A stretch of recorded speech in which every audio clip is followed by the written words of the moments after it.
atau promosi memiliki arti yang berbeda dalam dunia pemasaran. Dalam dunia pemasaran, promosi bisa diartikan sebagai suatu kegiatan yang dilakukan agar bisa meningkatkan perkembangan sesuatu. Perkembangan dalam pemasaran berbeda dengan pekerjaan.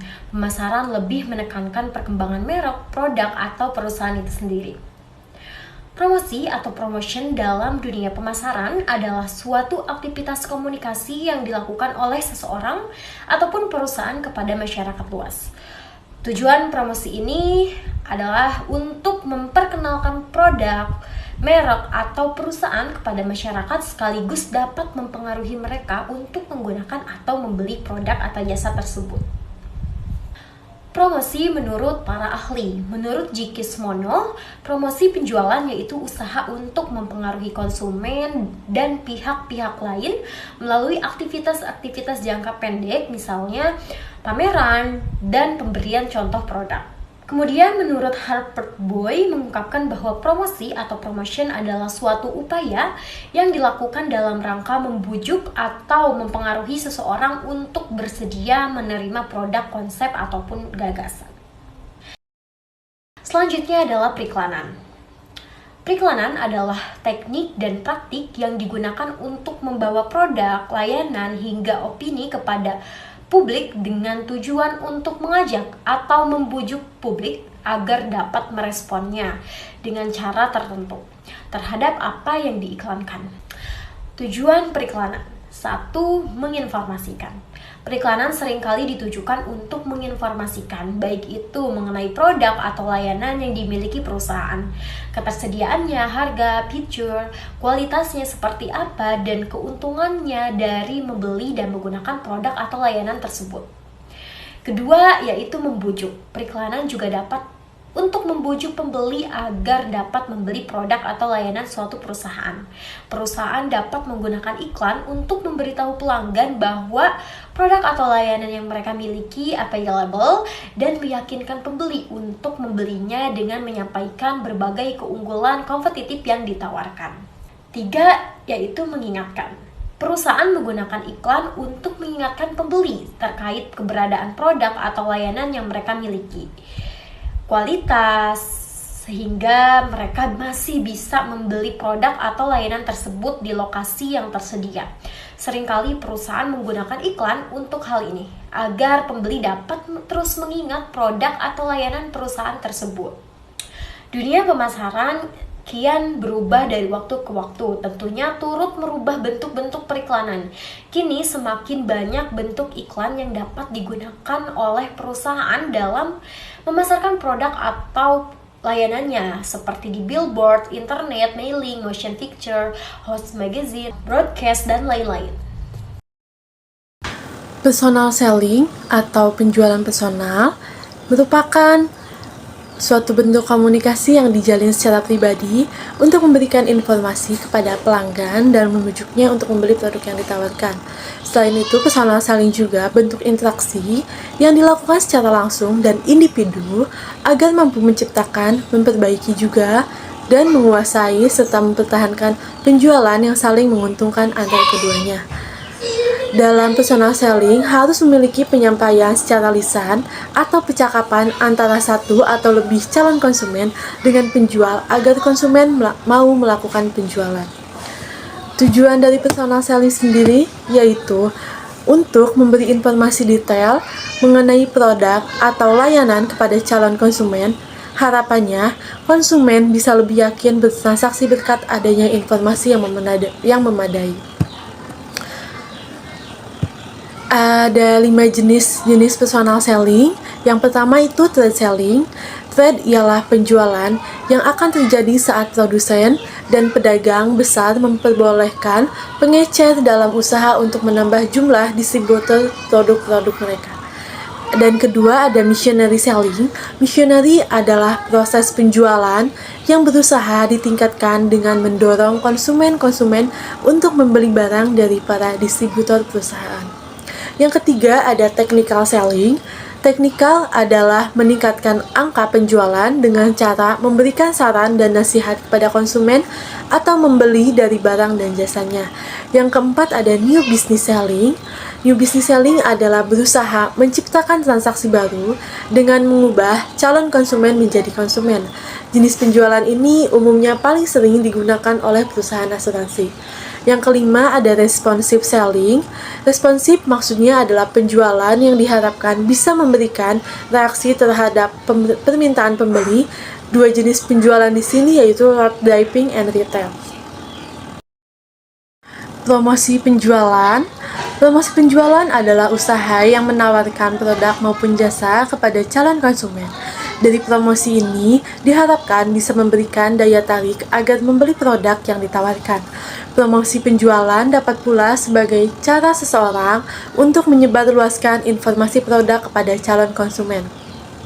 Salah satunya dengan bersifat loyal demi memperoleh konsumen.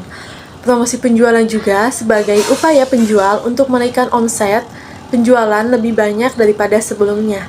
Tidak berhenti sampai di situ saja, promosi penjualan dapat pula sebagai usaha untuk memberitahukan keunggulan produk dengan produk yang lain.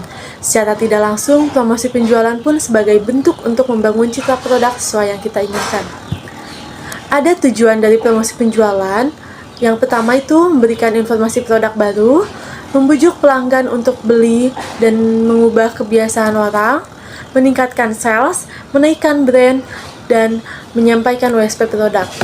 Dari keenam tujuan promosi penjualan dapat disimpulkan bahwa tujuan promosi adalah mempengaruhi dan membujuk calon konsumen agar tertarik hingga mau membeli produk atau jasa yang ditawarkan. Promosi merupakan salah satu kegiatan penting dalam pemasaran marketing dari perusahaan. Contoh dari promosi penjualan, yang pertama itu adalah ada kalimat seperti dapatkan kupon diskon hingga 60% untuk membeli informasi. Dapat dijelaskan bahwa dari contoh promosi di atas, secara tidak langsung akan mendorong calon konsumen terdorong untuk cepat-cepatan menjadi pembeli pertama agar bisa mendapatkan diskon besar. Ada kalimat contoh kedua dari promosi yaitu beli satu gratis satu selama persediaan masih ada. Nah, dapat dijelaskan bahwa penjelasan mengenai beli satu gratis satu ini untuk menarik calon konsumen segera membeli produk karena kesempatan ini juga tidak akan ada lagi di kesempatan berikutnya. Saya Naila, saya akan menjelaskan mengenai hubungan masyarakat. Hubungan masyarakat di sini yaitu berkenaan dengan tindakan yang diambil oleh perusahaan dengan tujuan untuk menciptakan atau memelihara kesan baik perusahaan tersebut terhadap masyarakat atau di mata masyarakat. Tipe-tipe hubungan masyarakat itu ada banyak. Contohnya yang pertama adalah adanya acara khusus, seperti misalnya pertandingan olahraga, di mana jika seorang perusahaan atau bank yang mensponsori acara olahraga seperti itu, biasanya di jersey atau di baju para pemainnya akan diadakan logo tersebut dan masyarakat akan semakin mengenal perusahaan tersebut. Yang kedua adalah wawancara.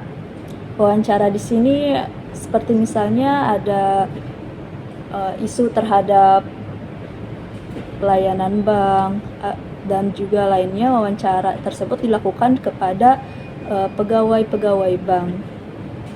Nah, di sisi wawancara tersebut bisa disisipkan promosi seperti itu. Lalu ada juga dengan adanya rilis berita, yaitu berita tersebut dibuat oleh perusahaan dengan tujuan untuk memperkenalkan produk dan jasa yang dikembangkan oleh perusahaan. Seperti misalnya adanya produk baru di perusahaan tersebut, maka perusahaan tersebut akan merilis berita tersebut. Dan yang ketiga adalah konferensi pers, yaitu pengumuman lisan tentang sebuah perusahaan yang dibuat oleh perusahaan untuk media. Di konferensi pers ini biasanya adanya suatu kejadian atau komplain dan lain sebagainya, sehingga perusahaan membutuhkan klarifikasi terhadap isu tersebut. Dan saat konferensi pers berlangsung, media bisa melakukan tanya jawab dengan perusahaan dengan bebas. Lalu menentukan bauran promosi yang optimal atau marketing mix. Yang pertama adalah harus ditentukannya target pasar. Yang pertama, target pasar itu adalah suatu kelompok konsumen yang menjadi sasaran dari pemasaran tersebut. Dan bagaimana kita menentukan pengelompokan target pasar tersebut? Biasanya kita melakukan segmentasi pasar, lalu mengelompokkannya berdasarkan demografi, yaitu seperti kebiasaan, usia, jenis kelamin, pendapatan, pendidikan, dan lain sebagainya. Dan dari situ kami bisa menyesuaikan target apa yang akan kita capai. Lalu yang kedua adalah strategi promosi. Strategi promosi ini adalah proses perencanaan pemasaran kepada calon nasabah. Dan setiap bank pasti mempunyai strategi yang berbeda untuk melakukan pemasarannya. Dan strategi tersebut harus selalu diupdate dan diupdate setiap waktunya dan tidak bisa terus-menerus menggunakan strategi yang sama, tentu saja. Dan yang ketiga adalah anggaran promosi. Anggaran yaitu sejumlah dana yang disisihkan untuk membayar semua metode promosi dalam periode tertentu. Karena setiap promosi mempunyai biaya, yaitu biaya promosi yang harus disisihkan oleh perusahaan. Dan besarnya anggaran tersebut dipengaruhi oleh banyak hal. Yang pertama adalah fase siklus kehidupan produk. Tentu saja seperti yang kita tahu, suatu produk mempunyai fase siklus. Dan fase siklus tersebut ada pengenalan, dewasa, dan juga penurunan. Nah, dari situ kita bisa mengetahui anggarannya apakah akan ditaikkan atau diturunkan dan disesuaikan sebagaimana mestinya. Yang kedua adalah adanya persaingan. Setiap perusahaan masih mempunyai persaingannya masing-masing. Jadi, bagaimana kita bisa bersaing dengan para pesaing kita agar dapat melakukan promosi dengan optimal. Dan yang ketiga adalah kondisi perekonomian.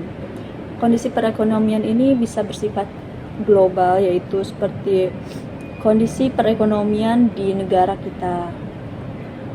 Apakah sedang inflasi dengan besar atau sedang ada kenaikan ekonomi, itu juga mempengaruhi anggaran dari promosi tersebut.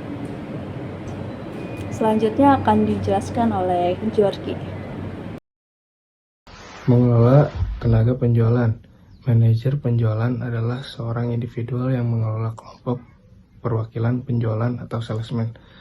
Mengelola tenaga penjualan dapat dilakukan dengan cara memberikan pengetahuan tentang produk, manfaat, dan cara penggunaannya, memotivasi tenaga penjualan untuk menangani keluhan pelanggan dan produk pesaing, membagi wilayah atau daerah penjualan jika daerah penjualan luas dan mempunyai beberapa tenaga penjualan, memberikan contoh mengevaluasi hasil penjualan saat ini dan masa mendatang, mempertimbangkan perencanaan untuk memperluas geografis pasar. Mengevaluasi dampak promosi. Untuk mengevaluasi dampak promosi, maka terlebih dahulu perusahaan membuat sasaran atau target yang dapat diukur apabila promosi akan dilakukan. Contoh, dengan mengadakan promosi selama 1 bulan dan biaya sebesar sekian rupiah, maka diharapkan penjualan akan naik sebesar 20% dari penjualan bulan sebelumnya. Jika target penjualan tersebut gagal atau tidak tercapai, maka perusahaan harus mengevaluasi apakah strategi yang salah atau faktor di luar perusahaan atau kondisi ekonomi yang baru.